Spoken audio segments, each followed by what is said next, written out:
Okay, magandang hapon mga bata. Magandang hapon po, Bini-Bini. So ngayon, maaari bang manalangin muna ang lahat? So, pakinggan kami. In the name of Father, The Son, the Holy Spirit, Amen. angel of God, My guardian dear, to whom God's love to meet me near. Ever this day be at my side, to light and dark, to rule and guide. Amen. with the Father, the Son, the Holy Spirit. So maaari bang upo ang lahat? Okay, ma'am. So bago tayo magsimula sa ating talakayan, ito ang aking mga patakaran sa loob ng klase. So una, igalang ang kaklase at guro.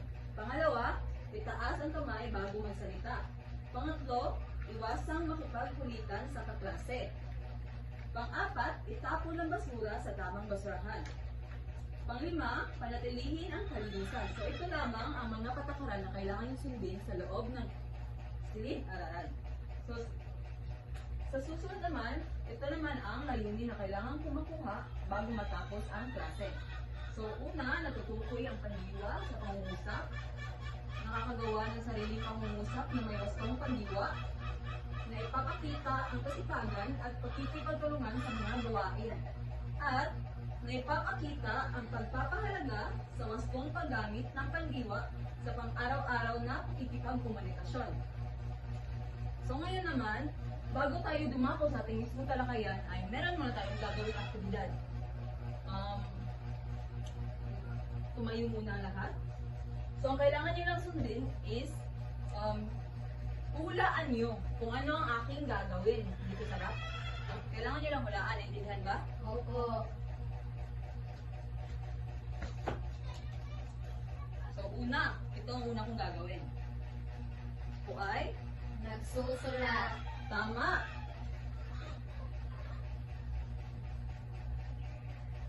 Nagbabasa, ma'am. Tama, ako ay nagbabasa. Pangatlo, ako ay. Tumatakbo. So ngayon naman, maaari bang kumuha lahat?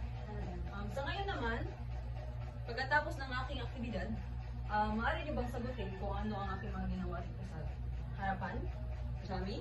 Ito ay patungkol sa mga kilos, ma'am. Ako ay? Committee nagbabasa, nagsusulat at nagtatakbo. Tama. So ako ay gumagawa ng kilos. So, meron ba kayong ideya kung ano aking magiging talakayan natin ngayong umaga? Wala po. So, ang ating magiging talakayan ngayong hapon ay ang pandiwa. So, ano nga ba ang pandiwa? Maaari ba pakibasa, Cherilyn? Pakibasa?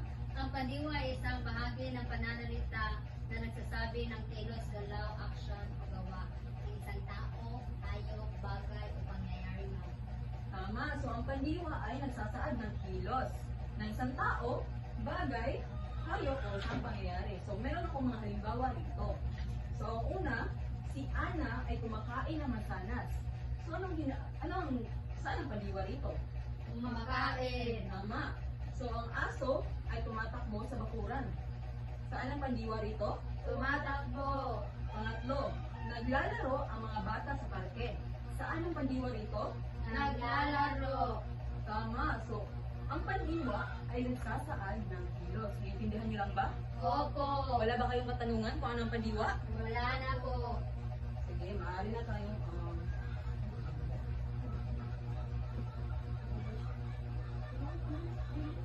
So, ang kailangan natin gawin ngayon, meron tayong aktibidad naman na gagawin. So, ang kailangan gawin ay, isa sa inyo ang bubunot nito at di mo dapat nga ipakita sa mong classmate ang kanang mga pandiwa ang naaani box. So, sino mauna sa inyo dalawa? Ako. So, maaari bang tumayo? Sherilyn? At pakibunot? Kaway, bumunot. Na? Ayun. Huwag mong ipakita kay Jami. Ang kailangan mong gawin ay gawin mo yung kilos at huhulaan ni Jami. Siya po ay kumakain. Tama. So, siya ay kumakain. So, maaari mangungupo ka na. Jami, ikaw naman.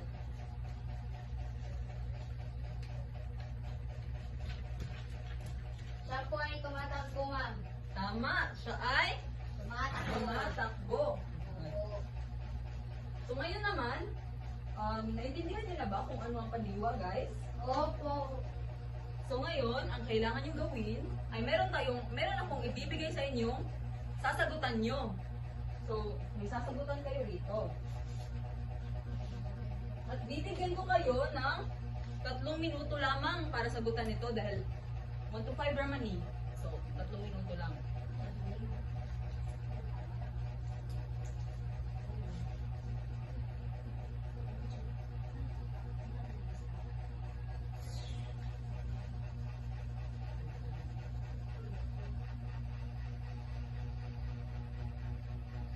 Pagkatapos, makipasa sa harap pagkatapos ng sagutan.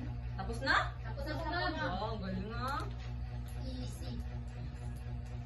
Sige, sa susunod, ito naman, dahil alam niyo na kung ano ang pandiwa, meron akong takdang aralin na kailangan niyong gawin ngayon. Kailangan niyong gawin sa inyong bahay. So, isulat niyo ito sa inyong notebook. So, sa notebook ko.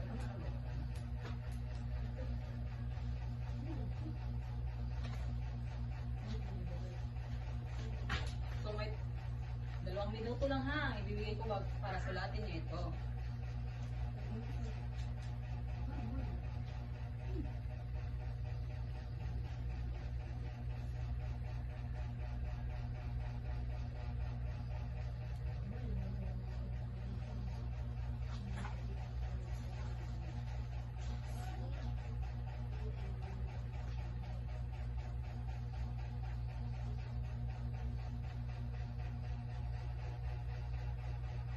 Itaas ang kamay pag tapos na. Tapos na? Opo. So ngayon naman class, dahil naintindihan niyo na ano ang pandiwa, maaari yung pagsagutin siya rin kung ano ang pandiwa, Shirley. Ang pandiwa ko, ma'am, ay nagsasalita ng kilos, gawa, tumbok. Ito ay nagsasaad ng kilos ng isang tao, hayop, bagay o mga pangyayari. So yun ang pandiwa. So naiintindihan niyo lang ba kung ano ang aking tinuro sa inyo ngayong hapon? Opo. So ngayon naman, class, maaari bang tumayong lahat para sa ating panalangin? In the Father, the Son, the Holy Spirit, Amen. Angel of God, my guardian dear, to whom God's love who meets me here. Ever this day be at my side, to light and guide, to rule and guide, Amen. In the Father, the Son, the Holy Spirit, Amen.